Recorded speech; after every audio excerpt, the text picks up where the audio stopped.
तीनों बेटियां जब 18 साल की हो गईं, तब वो किसान और उसकी पत्नी एक एक्सीडेंट में मारे गए। तीनों बेटियां अनाथ हो गईं। अब इस दुनिया में हमारा कोई नहीं है। पिताजी हमारे लिए कितनी मेहनत करते थे, अब हमें कौन खाना खिलाएगा, हम क्या करें। तीनों एक दूसरे को पकड़कर रोने लगे। फिर 2 दिनों के बाद रितु ने कहा, राखी रीना, हमें शादी कर लेनी चाहिए, तभी हमें इस गरीबी से मुक्ति मिलेगी। लेकिन हमसे शादी करेगा कौन? हम तो दहेज भी नहीं दे सकते। तो क्या हुआ, आजकल के लड़के लड़की देखते ही फिदा हो जाते हैं। बस अमीर लड़कों को प्यार के जाल में फंसाकर शादी कर लो, बात खत्म। लेकिन रीना को ये बात पसंद नहीं आई। उसने कहा, नहीं नहीं, किसी और के भरोसे क्यों रहना है, हम खुद करेंगे कुछ। तू पागल है क्या रीना? कुछ करने में सालों लग जाएंगे, शादी करने से सब कुछ बना बनाया मिल जाएगा। लेकिन रीना इस बात को मानने के लिए तैयार नहीं थी। रितु और राखी अपने लिए लड़के ढूंढने लगे और रीना कॉलेज की पढ़ाई खत्म करने में लग गई। रितु और राखी ने कॉलेज छोड़ दिया।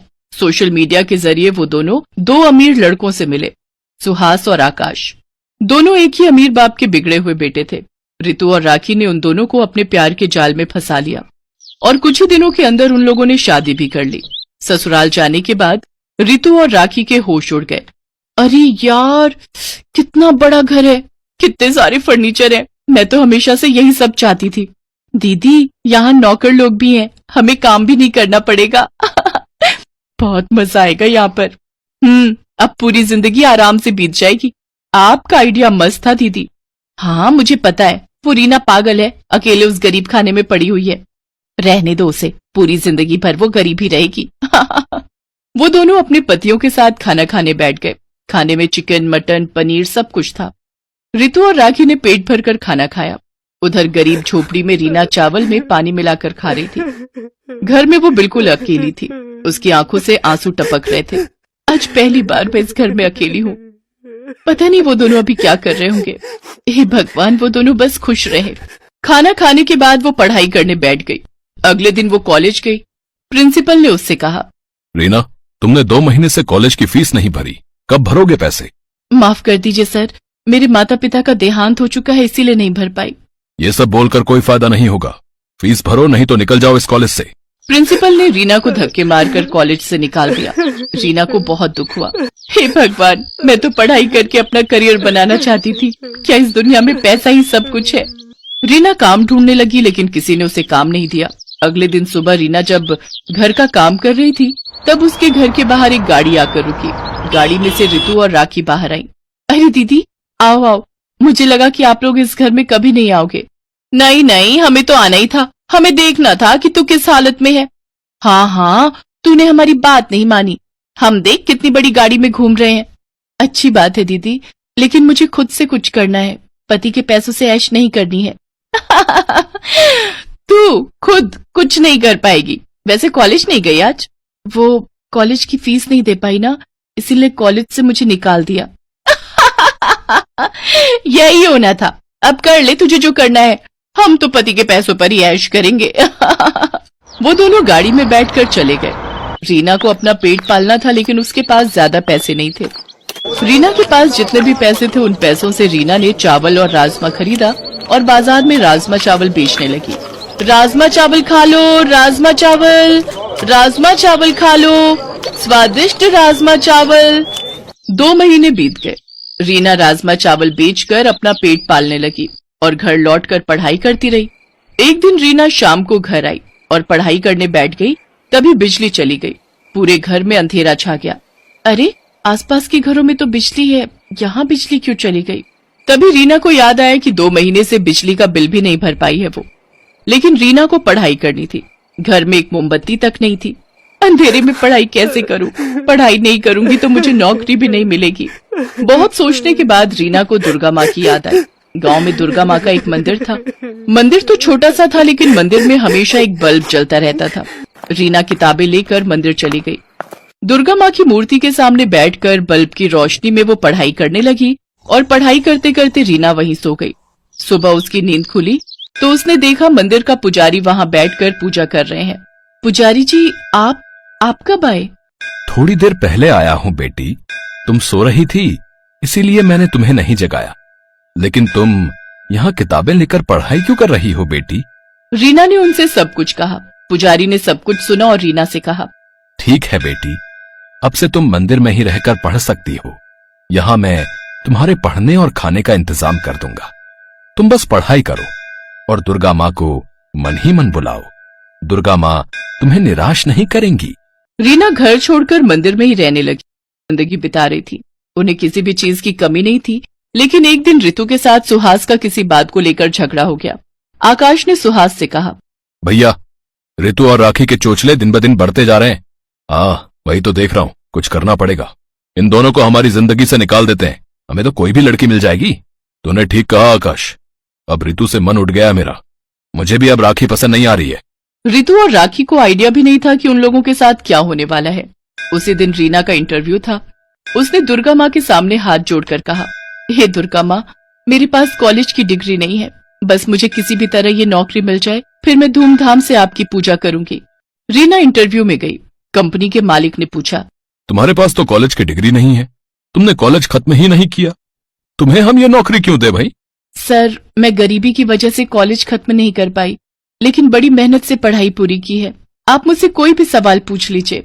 कंपनी के मालिक ने प्रश्न पूछा और रीना ने सभी का सही उत्तर दिया। उसे नौकरी मिल गई। उसकी आंखों से खुशी के आंसू टपकने लगे। उसने अपने दम पर गरीबी से मुक्ति पा ली। उधर सुहास और आकाश ने 2 नई लड़कियों से शादी कर ली और उन्हें घर ले आए। रितु और राखी चौंक गए। सुहास और आकाश ने उन दोनों को घर से निकाल दिया। रितु और राखी रातों रात फिर से गरीब हो गए। वो दोनों रोते हुए अपने पुराने घर में लौट आए और देखा रीना पुराना घर तोड़कर नया घर बना रही है। अरे दीदी, आप दोनों, क्या बात है? तुझे नौकरी मिल गई बहन। हाँ, तू सही कहती थी बहन, खुद के दम पर ही अमीर होना चाहिए, हम गलत थे। कोई बात नहीं दीदी, अब हम तीनों एक साथ रहेंगे।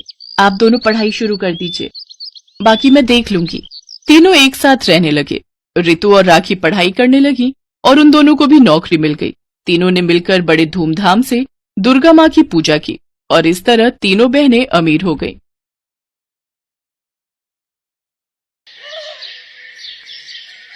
उर्मिला की 3 बहुएं थीं। जहां उसकी 2 बहू बेहद अमीर घर से ताल्लुकात रखती थी, वहीं एक बहू बेहद गरीब घर से थी, जिस कारण न सिर्फ उन्हें सास की बल्कि दोनों अमीर बहुओं के ताने भी सुनने पड़ते थे। रोजाना की तरह गरीब बहू रसोई घर के कामों में जुटी हुई थी। सोनल बहू, अरे ओ सोनल बहू, अरे ओ सोनल की बच्ची कहाँ मर गई?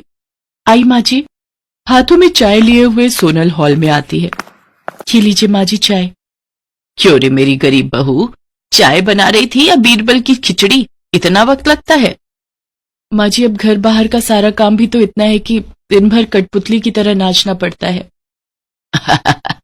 अरे मेरे जमाने में तो एक अकेली लुगाई घर भर का काम नाच नाच के कर देती थी, और तुझे काम करने में दिक्कत हो रही है। मेरी दोनों बहुरानियों के लिए चाय क्या तेरा बाप लाएगा? माँ जी, दोनों देवरानी भी अब अपना हाथ पांव चला सकती हैं। क्यों, तेरे हाथ पांव में घुन लगा है? चुपचाप जाओ चाय लेकर आ। जी माँ जी। सास की बात सुनकर सोनल रसोई घर आती है। जाने सासू माँ मेरे साथ ही ऐसा बुरा बर्ताव क्यों करती हैं? ऐसा जान पड़ता है मैं इस घर की बहू नहीं बल्कि बाई हूँ। आजकल के दौर में लोग उनसे भी बेरुखी से पेश नहीं आते होंगे। जाने ये 2 रिहायशी तितलियां ऐसी कौन सी पट्टी पढ़ाती है माँ जी को, जो माँ जी इनका तो गुणगान करती हैं और हमारी गरीबी की हंसी उड़ाने का एक मौका भी नहीं छोड़ती। खैर, यूं दिल ही दिल कुड़ने से कुछ नहीं होगा, क्योंकि हम गरीबों को तो पूछने वाला कोई नहीं होता। गरीब बहू की बेबसी उसकी बातों से साफ जाहिर हो रही थी। जहां गरीब बहू की दशा नौकरानी से भी बदतर थी, वहीं 2 बहुएं छोटी होने के बावजूद सारा दिन बस हुक्म चलाती। समय के साथ सर्दियों का आगमन हो जाता है। हॉल में बैठी उर्मिला की दोनों अमीर बहुएं कहती हैं, सासू माँ, सर्दियां आ चुकी हैं। आप तो जानती हैं कि सर्दियों को लेकर मेरे कितने शौक हैं, इसलिए मैंने डैडी से कहकर चारों के लिए न्यू हीटर मंगवाए हैं, ताकि हम चारों ठंड से बच सके। माँ जी, कल ही मैंने भी सर्दियों की खूब सारी शॉपिंग की है। ये देखिए, खास आपके लिए पश्मीना की शॉल लाई हूँ। तोहफे देना क्या तुम दोनों बहुओं को ही आता है? मैंने भी तुम दोनों के लिए नई रजाई बनवाई है।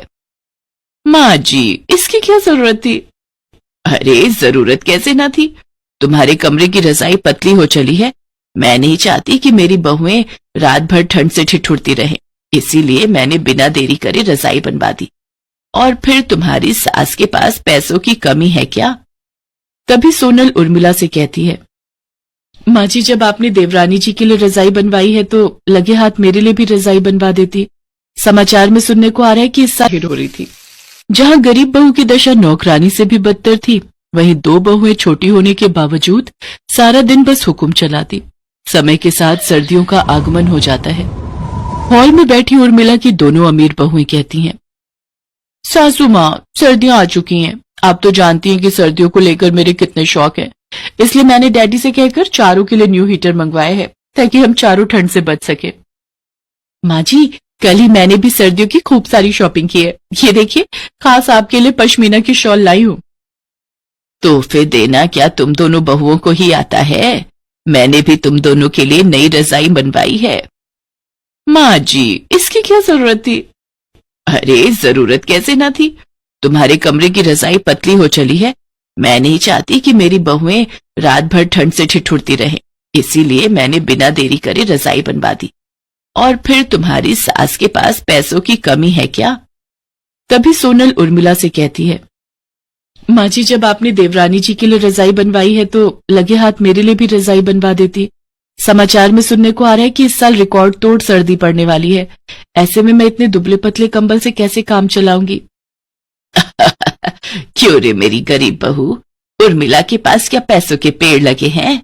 अभी मेरा हाथ तंग है, जब कभी पैसे होंगे तब देखा जाएगा। मगर माँ जी, कुछ देर पहले तो आप कह रही थी कि आपके पास पैसा ही पैसा है। उर्मिला का गुस्सा देखकर दोनों अमीर बहुएं मौके का फायदा उठाते हुए फूट डालना शुरू कर देती हैं। इसका मतलब हमारी ये गरीब जेठानी आंखें गड़ाए बैठी रहती हैं। बात बात पर हमसे बराबरी करना जरूरी है क्या जेठानी जी? उर्वशी, तुम कोई सेलिब्रिटी नहीं हो जो मैं तुम्हारी कोई देखा देखी करूंगी। देख लीजिए माँ जी, हमारी ये गरीब जेठानी जी कहाँ का गुस्सा कहाँ उतार रही हैं। एकदम खरा बोल रही है तान्या बहू तू। चौका बर्तन करने में मेरी गरीब बहू के हाथ जवाब दे जाते हैं, मगर बोलते वक्त जबान गज भर की हो जाती है। ऐसा कहकर उर्मिला चली जाती है और तान्या कहती है, हमारी सासू माँ की गरीब बहू, तुम चाहे कितने भी पापड़ बेल लो, लेकिन तुम हमारी जगह कभी नहीं ले सकती। हमारी किस्मत कोहिनूर हीरे जैसी है और तुम उस गरीब गलीचे के समान हो जिसे देखकर लोग नाक सिकोड़ते हैं। ऐसे ही कई सप्ताह बीत जाते हैं, जिसके साथ बेतहाशा सर्दियां बढ़ जाती हैं। जहां एक ओर अमीर बहुएं गद्देदार बिछौने पर भारी भरकम रजाई में मजे से सो रही थी, वहीं बेचारी गरीब बहू को सर्दी की सारी रात उस पतले दुबले कंबल में काटनी पड़ती है। अगले दिन सुबह होते ही सोनल फिर से घर के काम में जुट जाती है। इसके बाद जैसे ही वो बर्तन धोने के लिए किचन में जाती है तो ठंडे पानी से उसके हाथ कांपने लगते हैं।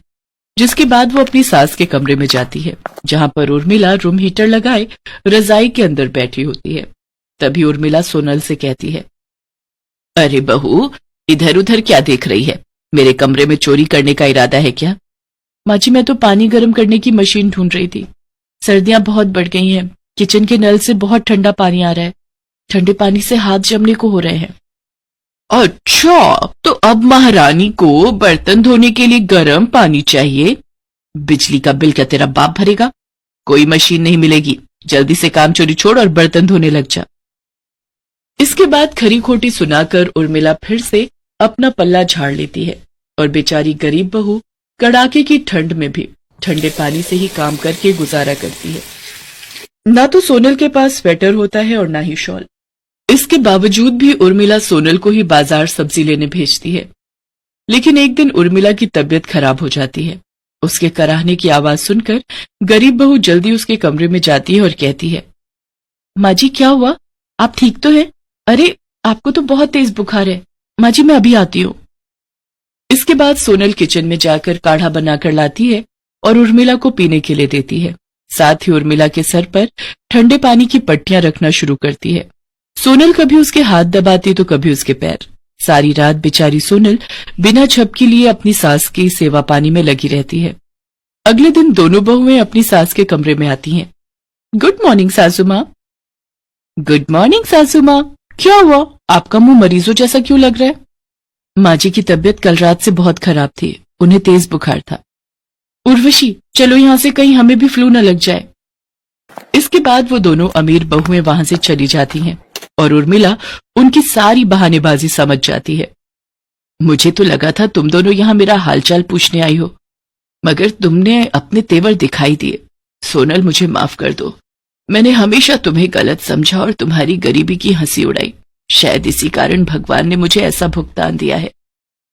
माँ जी, बीती बातों को याद करके दुखी मत होइए, जो हुआ उसे भूल जाइए। सास का बर्ताव देखकर तान्या और उर्वशी का सर शर्म के मारे झुक जाता है और वो कहती हैं, जेठानी जी, हमें माफ कर दीजिए। हमने आपको ताने दिए, आपकी गरीबी का मजाक उड़ाया। जेठानी जी, हम दोनों को माफ कर दीजिए। ऐसा मत कहो, मैंने हमेशा तुम्हें अपनी बहनें माना है। फिर वो तीनों आपस में गले लग जाती हैं और इसके बाद सारा काम मिलजुल कर करती हैं।